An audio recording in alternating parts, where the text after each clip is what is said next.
അപ്പോൾ നമ്മൾ വാശി പിടിച്ചിട്ട് കാര്യമില്ല. എന്താണെന്ന് വെച്ചാൽ കണ്ടമാനം പരാതികളുണ്ടാവും. അപ്പോൾ ഒരേ ടീം വീട്ടിൽ പലതും അറ്റൻഡ് ചെയ്യേണ്ടി വരും. അപ്പോൾ ഈ കാറ്റും മഴയും ഉണ്ടാകുമ്പോൾ നമ്മൾ ശ്രദ്ധിച്ചാൽ നമുക്ക് മനസ്സിലാവും ഒരേ ഏരിയയിലായിരിക്കും ഈ പരാതി മുഴുവൻ. അപ്പോൾ കണ്ടമാനം കൺസ്യൂമേഴ്സ് ആ ഏരിയയിൽ തന്നെ കംപ്ലൈൻ്റ് ഉള്ളവരുണ്ടായിരിക്കും. അപ്പോൾ എല്ലാ പരാതിയും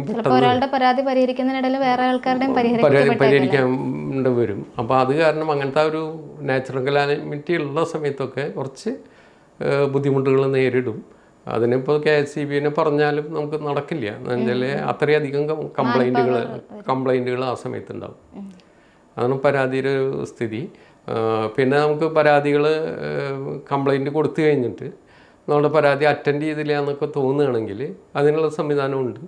നമുക്ക് ഇത്ര മണിക്കൂറിനുള്ളിൽ, ഇപ്പം നമ്മൾ സാധാരണ ഒരു നാട്ടിലാണ് അല്ലെങ്കിൽ ടൗൺ ഏരിയ വില്ലേജിലൊക്കെ ആണെങ്കിൽ ഇത്ര മണിക്കൂറിനുള്ളിൽ സപ്ലൈ റീസ്റ്റോർ ചെയ്യണമെന്ന് നിയമമുണ്ട്.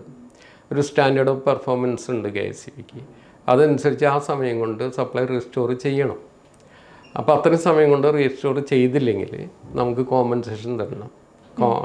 ഈ കൺസ്യൂമർക്ക് കോമ്പൻസേഷൻ കൊടുക്കണം.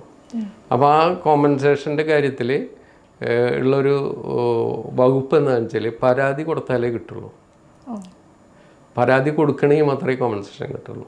അപ്പോൾ പരാതി കൊടുത്തു കഴിഞ്ഞിട്ട് ഇത്ര സമയം എന്നാണ് പറയുന്നത്. അപ്പോൾ പരാതി ഇതും അറിയുന്ന ആൾക്കാർ, അതായത് വാശി പിടിച്ച് KSEBിയുടെ കയ്യിൽ നിന്ന് കോമ്പൻസേഷൻ കിട്ടണം എന്നുണ്ടെങ്കിൽ ഈ പരാതി സപ്ലൈ പോയ വഴിക്ക് പരാതി കൊടുക്കണം.